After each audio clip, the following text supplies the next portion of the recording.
자, 반갑습니다, 여러분. 오늘도 좋은 하루가 또 시작됐어요. 그죠? 그래서, 연결해서 볼게요. 97페이지, 소비는 미덕이 아니다. 이 아빠가, 지금 우리에게 계속 뭘 얘기하고 있습니까? 그죠? 돈을 버는 것보다 돈을 어떻게 쓰는지가 훨씬 더 중요하다는 메시지를 반복해서 하고 있어요. 이제 우리가 사실은 아무리 들어도 부족한 말일 수 있어요. 저도 이 책을 읽으면서 느낀 게 뭐냐면 우리 아이들에게 돈을 어떻게 버는지를 잘 가르치려고 애를 썼는데 그래, 맞아. 놓치고 있는 게 있죠. 돈을 어떻게 쓰는지 내가 아무리 많이 벌어도 뭐합니까? 잘못된 소비 습관을 가지고 있으면 1억 벌면 뭐예요? 1억 2천 쓰면 그쵸. 똑같죠. 그죠? 계속 뭐 부족한 거 똑같은 거니까. 그래서 이제 또 강조하고 있어요. 소비는 절대 한번 붙여줘야 되겠죠? 절대 미덕이 아니다. 이렇게 예시를 써놨어요. 처음 딱 20일만 입고 우리가 어떤 옷을 샀어. 뭐 예쁜 쓰레기 이런 얘기 하죠. 그죠? 옷을 샀어. 처음 20일은 입어. 그죠? 뭐 20일 입으면 많이 입는 거예요. 한번 생각해 봐요, 여러분. 여러분이 뭐 제일 최근에 산 옷 생각해 봐요. 너무 마음에 들어서 샀어. 몇 번 입었나? 몇 번 입었나? 우리 계절도 있기 때문에 20일 입기 어려워. 근데 20일 입고 그 후로는 345일이 어떻게 해서 옷걸이에 걸려 있다는 거예요. 맞죠? 그런데 그게 1년이 지나면 365일 옷걸이에 걸려 있다는 거예요. 이 표현이 너무 재밌죠, 그죠? 365일 옷걸이에 걸려 있는 옷 여러분 한번 셀프 체크해 볼까요? 자, 우리가 문을 열면 어떻게 365일 걸려 있는 옷이 거의 대부분이죠. 그죠? 그래서 이렇게 써놨어요. 처음 본 순간 가장 매력을 느낀다. 우리가 신제품에 그렇게 이거 새로 나서 안 보던 거야. 안 보던 거기 때문에 매력을 느낀다는 거예요. 모든 사람은 처음 본 순간 매력도가 가장 높다는 거예요. 어떤 거에도. 근데 그러니까 이제 어떻게 해라는 거예요. 소비는 미덕이 아니니까 어떻게 해라? 통제할 수 있어야 된다는 얘기를 하는 거예요. 그래서 무언가를 볼 때, 여러 번 봐라. 이 말이죠. 여러 번 봐라. 아침에 보고, 점심에 보고, 저녁에 보고. 그죠? 한 2, 3일에 걸쳐서 보고. 그래도, 필요하다고 느끼거나, 마음에 들면, 뭐 사면 되겠죠, 그때는. 근데, 그냥, 충동 구매. 그냥 처음 이거 내 스타일이야. 이런 구매는 하지 말라는 거죠. 자, 98페이지 한 일곱째 줄 보면 꼭 필요한 물건만 사고 그렇게 산 물건은 제대로 사용해라는 거예요. 꼭 필요한 걸 사고 샀다면 제대로 사용해라. 그래서 우리가 이런 소비 습관을 정말로 이렇게 습관화시키기 위해서는 반드시 선행해서 뭐가 필요하다? 정리정돈이 필요하다는 거예요. 정리정돈이 되어 있지 않은 상태에서는 충동 구매라는 거. 그죠? 다 없어 보이죠, 우리 집에. 저거 없고. 다 필요해 보이죠, 저거 필요하고. 그래서 어떻게 정리정돈에 대한 이야기를 또 해주고 있어요. 자, 정리부터 해야 된다, 정리부터. 이 물건이 최근에 사용한 적이 있는가? 이 물건이 아직도 나를 설레이게 하는가라는 질문을 통해서, 자, 여러분 집에 있는 모든 물건에 대해서 질문하는 거예요. 얘를 내가 최근에 사용한 적 있나? 예스. 그럼 두는 거예요. 최근에 사용한 적이 없나? 그럼 일단 버리는 물건 쪽으로 쪽쪽쪽쪽 다 빼라는 거예요. 그게 옷이든, 그게 어떤 책상 위에 있는 뭐든 다 한번 이 질문을 해보라는 거예요. 그러면 이제 버려질 물건들이 이만큼 쌓이겠죠. 그죠? 그럼 그 버려진 물건 중에 또 약간 아리송한 게 있을 수 있잖아요. 그죠? 그런 건 어떻게 해야 된다? 최근 1년에 사용한 적이 있는가? 최근 1년에 사용한 적이 없다면 과감하게 다, 어디다 갖다, 당근에 올려도 되죠. 당근에 보니까, 어, 제가 이사를 할 때 알았어요. 당근에 그냥 무료 나눔? 야, 진짜 많더라고요. 근데 생각보다 이제 저도 이제 무료 나눔을 엄청 했거든요. 근데 무료로 준다 해도 안 가져가는 것도 있고, 또 더 중요한 건 제가 무료 나눔 하면서 무료 나눔 하는 걸 봤을 거 아니에요? 생각보다 너무 멀쩡한 게 많아요. 많아요. 그래서 거기도 제가 좀 놀랬던 것 같아요. 저도 이제 이사를 할 때 무료 나눔으로 한 엄청 엄청나게 사실은 다 줬던 것 같아요. 이런 식으로 정리를 해라는 거죠. 자, 이렇게 정돈이 되고 나면 그 다음에 뭐 정리가 되고 나면 그 다음 뭐 한다고 정돈해라. 이 정돈은 뭐냐? 자기가 있어야 될 위치를 찾아주는 거. 위치 찾기. 근데 우리가 이게 자기가 있어야 될 위치에 딱 있지 않아도 이 애를 잘 쓴다, 못 쓴다? 잘 못 쓰죠. 저는 옷 같은 게 진짜 그렇거든요. 제가 이제 원피스를 한 군데다가 안 몰아놓고 이 두 군데다가 이렇게 놔뒀거든요. 그러니까 이제 아침마다 나름 좀 바쁘니까 그냥 눈에 보이는 걸 입고 나가는 거예요. 그러니까 한 2년 동안 저쪽 원피스는요, 옷은 한 번도 안 입었어. 내가 좋아하는 옷들인데도 불구하고. 그러니까 뭐가 안 돼 있다는 거예요, 저는? 정돈이 안 돼 있었던 거죠. 뭔가 이렇게. 그러니까 분명히 충분히 좋아하고 입고 싶었던 옷인데도 눈에 안 보이니까, 제자리에 있지 않으니까, 사용하지 않는다, 사용하지 않는 거죠. 나도 모르게. 그럼 뭐 밤새 제가 뭐 옷을 입고 이렇게 하진 않잖아요. 그렇죠? 그러니까 이제 그런 일도 있더라. 그래서 정도는 정리를 한 후에 위치를 찾아주는 것이다. 이것도 굉장히 중요하다. 자, 우리 아이들에게, 우리도 우리지만, 우리 아이들에게 어떻게 이 제목 보세요, 제목. 아들아, 돈 공부해야 된다잖아요. 딸아, 돈 공부해야 된다. 그러니까, 이제 이런 거죠. 이 책이 계속 우리에게 어떤 얘기를 해주는 건 뭐야? 너를 통해서 아이를 가리키라, 이 말입니다. 여러분, 되게 쉽게 써 있잖아요. 그러니까 우리가 빨리빨리 이해할 수 있고, 그러니까 우리 아이들에게 무엇을 어느 정도의 강도로 어떻게 가르쳐야 될지가 이 책에 너무 잘 나와 있다 이 말입니다. 그래서 빨리 그러니까 우리 자체가 이해하기 어려우면 어떻게 우리가 가르치겠어요? 그러니까 이 책을 읽으면 쓱 무슨 말인지 다 알겠잖아. 그러니까 읽는 즉시 바로 행동으로 아이를 가르치는 걸로 넘겨라 이 말입니다. 그래서 이제 가르치자. 이래서 또 써 있어요. 매일 아침 잠자리를 정돈하는 건 그날의 첫 번째 과업을 달성했다. 우리가 아이들에게 뭐 했다? 1번 미션. 매일 아침 과업을 달성하는 아이. 스스로 좋을까요? 안 좋을까요? 좋겠죠. 매일 아침 칭찬 듣고 가는 아이. 그냥 뭐 했다는 이유로? 잠자리 정리했다는 이유로.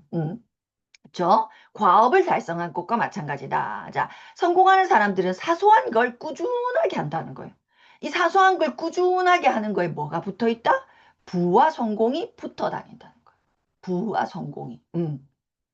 그래서 정리정돈을 강조했다. 물건의 숫자를 용도에 맞춰 하나 또는 둘로 줄여야 한다. 이게 정리정돈이 되면 이렇게 할 수 있겠죠.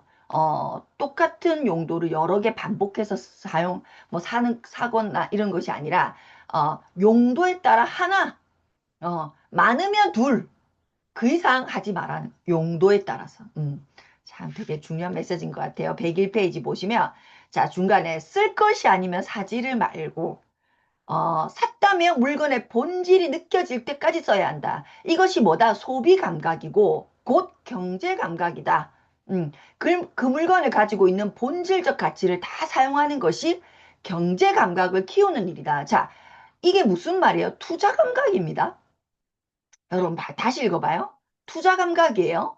쓸 것이 아니면 사지를 말고, 음, 내가 롱런 할 거 아니면 사지를 말고, 그죠?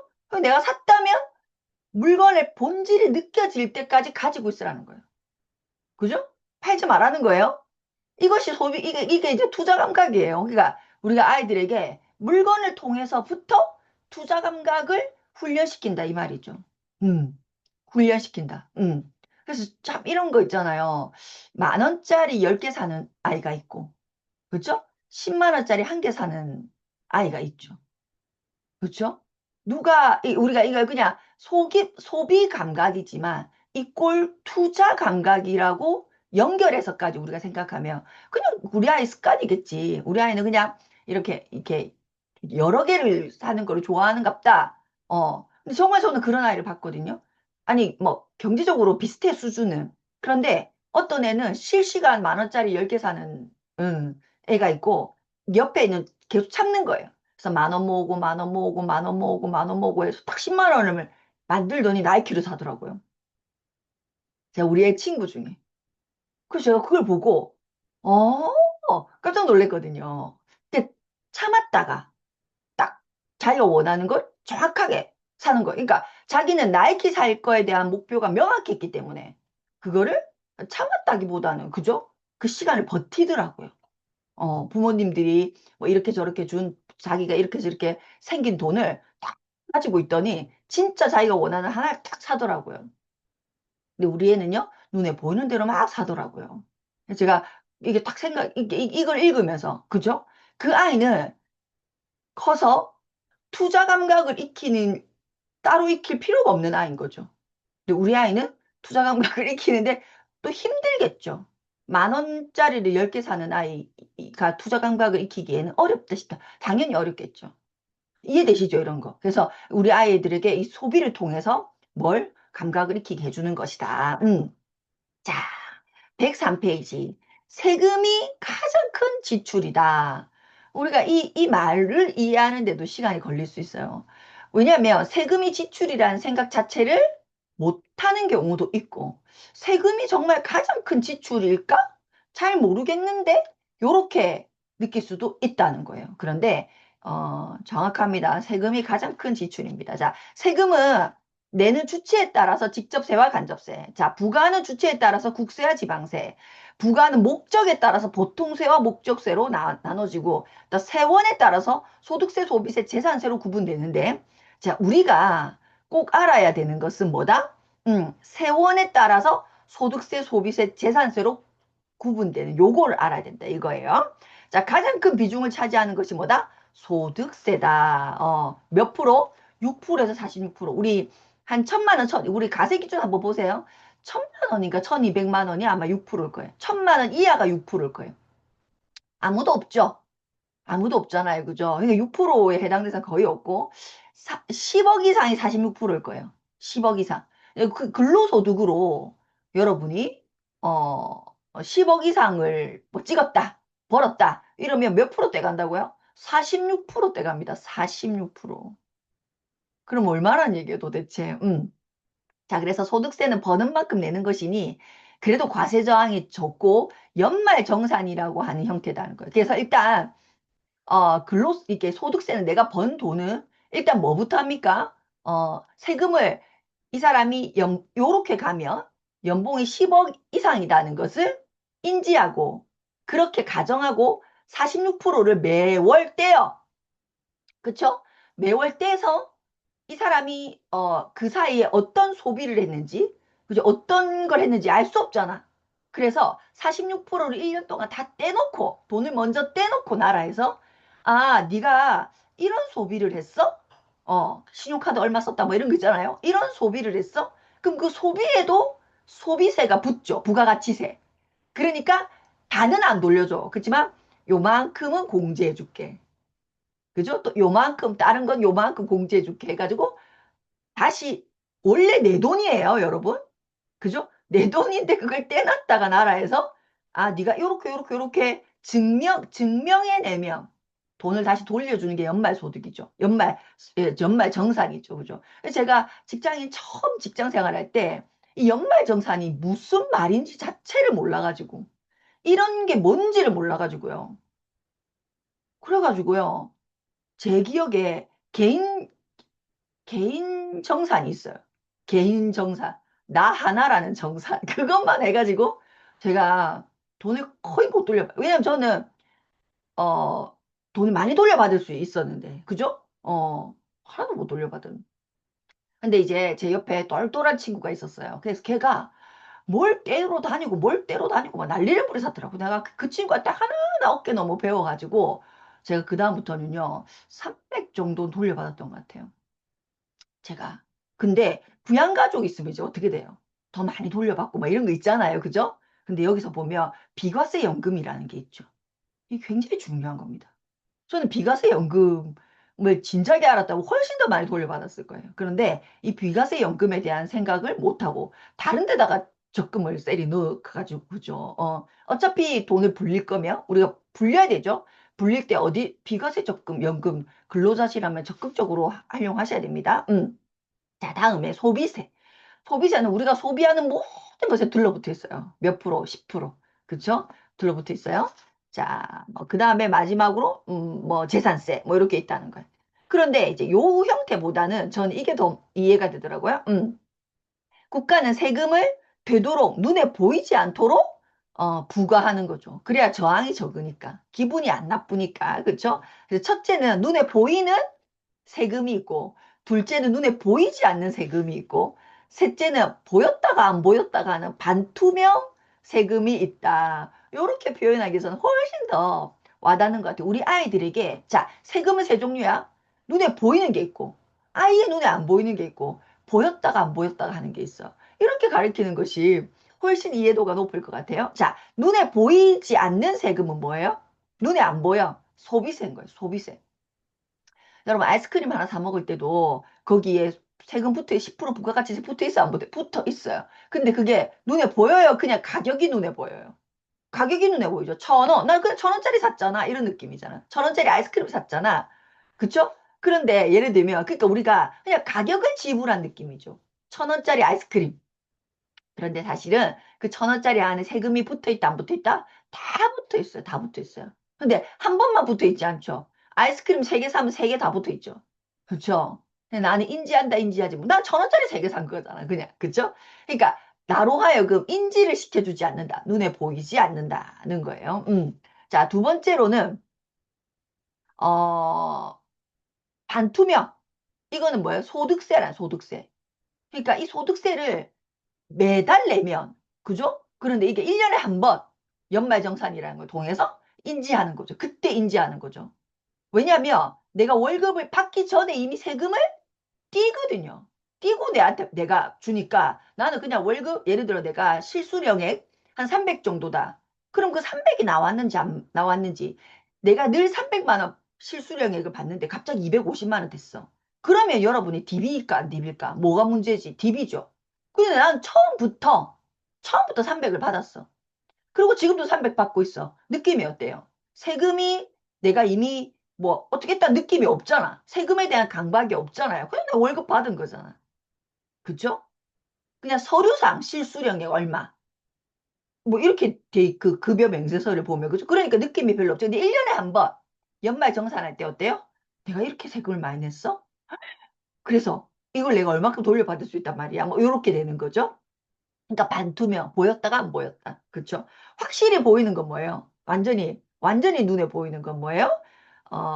저식이라는 거예요. 재산세. 재산세라는 거예요. 근데 재산은 있어요, 없어요? 별로 없으니까 또 이게 별로 느낌이 없을 수 있다, 또 없자. 자, 그래서 여기 써 있어요. 자, 부자가 되고 싶다면 반드시 조세 제도를 알아야 한다. 제가 이거 어떻게 제가 아냐면 엄청 부자인 분이 자기 자녀에게 뭘 가르치세요? 라고 물었을 때 저는 돈을 버는 걸 가르칠 거라고 생각했어요. 그런데 아니, 부모가 번 돈을 유지하는 걸 제일 먼저 가르치더라. 세금 가르치더라고, 세금. 세금 가르치더라고. 부모가 물려준 돈을. 그러니까 우리가 우리 아이에게 물려줄 게 지금 짜들이 없으니까 우리 아이에게 세금에 대해서 뭐 있든가 붙든가 뭐 그거는 뭐 별로 알 필요도 없어라고 할 수 있죠. 별로.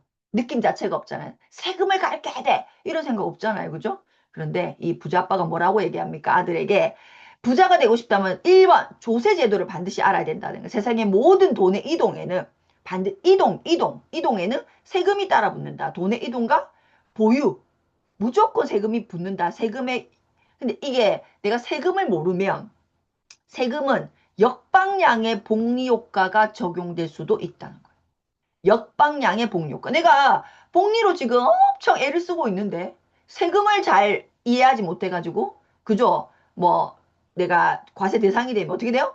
역방향의 복리가 적용될 수도 있다는 거예요. 뭐? 세금에는 누진세가 있기 때문에. 누진세. 여러분 5년 징수하는 건 알죠? 5년 동안 세금 정산 다 끝나도 5년 동안 역추적 가능합니다. 그러니까 5년 전 거를 내가 세금을 맞아버렸어. 그럼 어떻게 돼요? 왜 역방향의 복리가 적용되는 거죠. 자, 어쨌든 요렇다 그럼. 그래서 109페이지 이게 뼈 때리는 말을 아빠가 한번 해줍니다. 세금의 구조를 잘 아는 사람이 부자고, 지금 내가 세금? 잘 모르겠는데 가난하다는 증거예요. 그죠? 세금 구조를 잘 아는 사람이 부자고 세금을 머리 아프다고 피하는 사람이 누구다? 서민이다. 아 몰라 아 몰라 아 몰라 이런 거 있잖아요. 뭐라 얘기해 좀. 아 몰라 나 숫자에 억수로 약해. 아 몰라 이렇게 하는 거. 서민이고 이런 사람은 가난해진다. 점점 부자가 된다. 점점 가난해진다. 점점 가난해진다는 거예요. 그래서 부자들은 절세를 통해서 돈을 모으는 방법을 잘 아는 사람이다. 아는 사람이다 말고 잘 아는 사람이다. 라고 쓰시면 좋겠습니다. 그래서 우리도 한번 세금에 관심을 한번 가져보자고요. 자, 110페이지. 돈 버는 시스템을 만들어라. 아들아, 돈을 벌지 말고 돈 버는 시스템을 만들어라. 라고 얘기했어요. 내가 재밌는 게, 저도 서태지와 아이들 세대인데, 이 아빠가 서태지와 아이들 얘기를 하고 있어요. 111페이지. 92년도에 본인이 대학에 들어갔는데, 그때 서태지가 나타났대요. 92년도에. 그리고 저는 깜짝 놀랐네. 96년도에 졸업을 했는데, 96년도에 서태지가 해체됐대요. 해체됐대요. 그러니까, 서태지와 아이들이 4년밖에 활동을 안 했대요. 저는 한 십수년 한 것 같은데, 제가, 깜짝 놀랐네. 꼴랑 4년이었단 말이가. 그런데 그렇게 지금까지도 기억에 남는단 말이가. 대단하네. 정말 대단한 거예요. 꼴랑 4년 활동했는데. 자, 근데 뭘 얘기하고 싶냐? 이 서태지와 아이들 우리가 다 알고 있죠. 이 유명한 사람을 통해서 이 아버지가 노동의 그러니까 그 돈의 형태, 수입의 형태를 얘기해주고 있어요. 첫 번째 단계, 예술 노동자. 뭐 예술이라는 걸 빼고 우리 모두는 노동자부터 출발하는 거죠. 지금 여러분이 연예인으로 활동하고 있는 모든 사람들은 뭘 하고 있는 거예요? 노동하고 있는 거예요. 노동. 멋있어 보이고 이뻐 보이고 난리를 부려도 노동하고 있는 거예요. 영화를 찍었네, 뭐 어떻게 노동하고 있는 거예요. 노래를 부르네, 노동하고 있는 거예요. 그죠? 그런데 그런데 이 노동을 하는 과정에 무엇도 해라 사업, 이제 뭐, 자본을 만들고 누군가는 노동하는 가운데 사업가가 되기도 한다는 거. 처음부터 끝까지 노동으로 남는 사람이 있고, 노동을 하다가 자본으로 넘어가는 사람이 있고, 노동을 하다가 사업으로 넘어가는 사람도 있다는 거예요. 자, 처음부터 끝까지 노동한 사람은 서태지와 아이들로 예시를 들면 누굴까요? 이준호다, 이준호. 근데 저는 서태지와 아이들 셋 중에 이준호를 제일 좋아했거든요. 너무 웃기다. 저는 이준호를 제일 좋아했거든요. 왜? 춤을 너무 이쁘게 춰서. 저 정말 이준호를 너무 좋아했었거든요. 그런데 지금 어떻죠? 이준호에 대해서. 그죠? 근데 왜 이준호의 셋 중에 제일 그냥 그죠? 안 좋잖아요. 그 왜 그럴까? 노동자로 계속 남아 있어서 그렇다. 셋 다 노동자로 출발했는데 그죠? 양현석, 서태지 셋 다 노동자로 출발했는데 이준호는 끝까지 노동자로 남아 있었다. 별표 만개. 끝까지 노동자로 남아 있었다. 근데 문제는 뭐예요? 노동의 가치가 계속 가치로움의 문제가 안 돼. 근데 자, 여러분 별표. 돈의 가치가 하락하듯 노동의 가치도 무조건 하락해요. 노동의 가치도 무조건 하락해요. 그쵸? 하락하잖아. 신기술로 찔 건데 AI 이길 수 있다 없다? 없다. 로보트 여러분의 육체가 로보트 이길 수 있어요? 여러분의 머리가 AI 이길 수 있어요? 그래서 지금 내가 하고 있는 이 노동은 금방 대체된다. 즉, 가치가 없어. 나라는 사람의 가치로서 할 수 없다 이 말입니다. 노동의 가치가 하락된다. 그러니까 노동자로 출발해서 계속 노동자로 남아있는 거는 최악의 상태인 거예요. 왜? 노동의 가치가 하락되니까. 그렇죠? 자, 그런데 서태지는 노동을 하는 가운데 뭘 했어? 작사, 작곡을 했어. 저작권. 그래서 어떻게 해요? 얘는 자본가로 거듭난 거죠. 노동 플러스 자본가가 된 거예요. 그래서 어느 순간 노동의 가치가 하락되어서 혹은 자기가 하고 싶지 않아서 노동이 빠져도 노동 플러스 자본이었기 때문에 자본이 그때부터는 일을 한다, 안 한다? 일을 하는 거죠. 음. 그런데 양현석은 얘보다 더 뛰어나. 어떻게 했어요? 노동을 하는 가운데 사업을 한 거예요. 사업. 사업의 감각을 키운 거예요. 노동 안에서 사업의 감각을 키운 거예요. 이 예시가 너무 좋습니다. 한번 볼게요. 사업으로 성장시키는 거예요. 100% 뭐가 필요하다? 안목. 안목이 필요하다. 그러니까 자기가 양현석이 서태지와 아이들 하면서 저렇게 춤추는 애들이 인기가 있네? 저런 노래를 만들 수 있는 애들이 인기가 있네? 그죠? 저 나이대가 인기가 있네? 여자, 남자보다 여성 그룹 따로, 남성 그룹 따로 하는 것이 인기가 있네? 계속 안목을 키웠대, 이 말이에요. 양현석 씨는. 계속 안목을, 그러니까 사람들이 어떤 형태의 아이들을, 어떤 노래를, 어떤 옷 입는 거를, 어떤 인터뷰하는 애들의 성향을 다 파악한 거예요. 안목을 키운 거죠. 그래서 사업가 능력은 예술적 능력과는 다르다는 거. 안목. 자, 사업가는 5가지 능력이 있어야 된다. 1번, 아이템을 보는 눈. 음. 사업을 실행하는 발. 사업 자원을 모으는 손. 그리고 눈과 발과 손을 시스템화하는 머리. 위험의 냄새를 감지하는 코. 그래서 눈, 발, 손, 머리, 코. 이렇게 표현을 해놨어요. 양현석 씨는 노동을 하는 가운데 노동을 하면서 이 눈, 발, 손, 머리, 코 냄새를 익힌 거예요. 익힌 거예요. 아, 남자애 2명이니까 생명이 짧네. 그쵸? 자기 다 같이 쉽게 말하면 근무했던 애들이잖아. 그러니까 뭐 남자애 둘이니까 짧네. 여자애 4명이니까 그런데 여자애 4명도 글로벌하게 언어를 할 줄은 그 블랙핑크 아닙니까? 저는 블랙핑크 보면서도 진짜 많이 느껴요. 너무 달라지잖아요. 우리 서태지와 아이들처럼. 물론 지수도 너무 대단하지만, 이 리사하고 제니하고 로제가 이 무대를 어디까지 쓰고 있어요? 그다 언어 때문이잖아요. 저는 언어 때문이라고 생각해요. 그 지수가 영어를 술렁술렁술렁 자기어처럼 했다며, 지금 지수도 장난 아닐걸요? 근데 글로벌 활동을 앰버서더 말고는 안 하잖아요. 안 하는 건지 못 하는 건지 뭐 제가 전혀 알 수 없지만, 모르지만, 그냥 겉으로 그냥 저 같은 사람이 보기에는, 그러니까 처음부터 양현석은 언어를 할 줄 아는 애를 뽑은 거잖아. 그렇죠.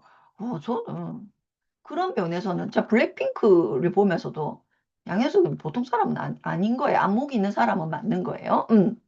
자, 이렇게 세 종류로 나눠놨어요. 자, 그래서 114페이지 밑에 마지막 단락 보시면 근로소득에 안주하지 말고 별표 칩시다. 정말 우리가 진짜 여러분 우리 아이가 엄마 내가 좋은 대학 나가지고 삼성에 합격했어!